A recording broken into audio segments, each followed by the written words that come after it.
চ্যাম্পিয়নশিপের র্যাঙ্কিংয়ে শীর্ষে রয়েছে ভারত, আর দ্বিতীয় স্থানে ওয়ার্ল্ড কাপ 2024-এ ভারতের প্রতিপক্ষ এবং বিজয়ী দল অস্ট্রেলিয়া। গত দুবারের টেস্ট চ্যাম্পিয়নশিপে ফাইনালে উত্তীর্ণ হয়েছিল ভারত, কিন্তু শেষমেশ ফাইনালে পরাস্ত হতে হয় ভারতকে। আর এবার অবশেষে আইসিসির পক্ষ থেকে জানিয়ে দেওয়া হলো বিশ্ব টেস্ট চ্যাম্পিয়নশিপের ফাইনালের দিনক্ষণ।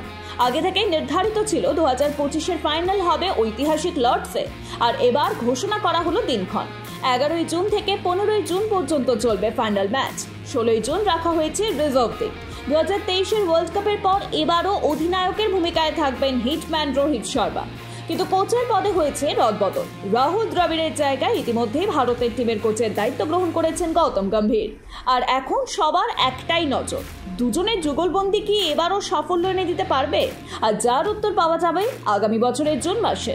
দেশের রাজনৈতিক পালাবদলের হাওয়া, আর ঠিক তেমনই নিজেদের ক্রিকেট ভাগ্য বদলালো বাংলাদেশ। নিজেদের পড়শি দেশ পাকিস্তানের মাটিতে প্রথমবার সিরিজ জিতলেন টাইগারেরা।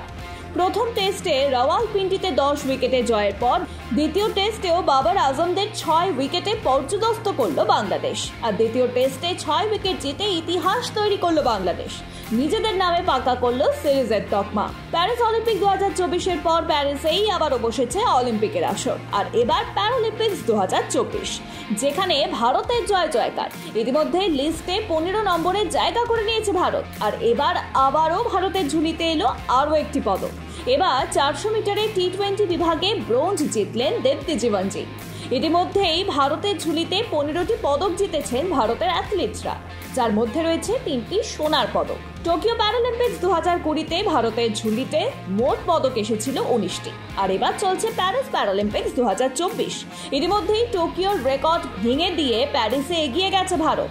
এখনো বিভিন্ন ইভেন্ট বাকি, কিন্তু এরই মধ্যেই 20টি পদক ইতিমধ্যেই ভারতের ঝুলিতে।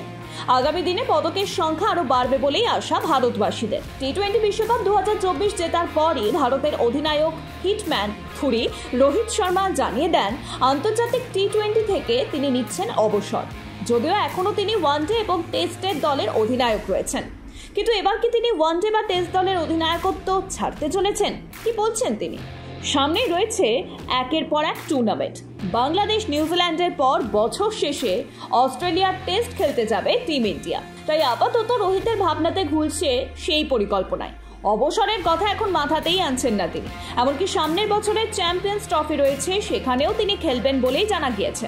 শুধুমাত্র তাই নয়, রোহিত শর্মা সেখানে দেবেন নেতৃত্ব, যা আগে স্পষ্ট করে দিয়েছিল বর্তমান বিসিসিআই প্রেসিডেন্ট এবং সদ্য নির্বাচিত আইসিসি প্রেসিডেন্ট জয় শাহ।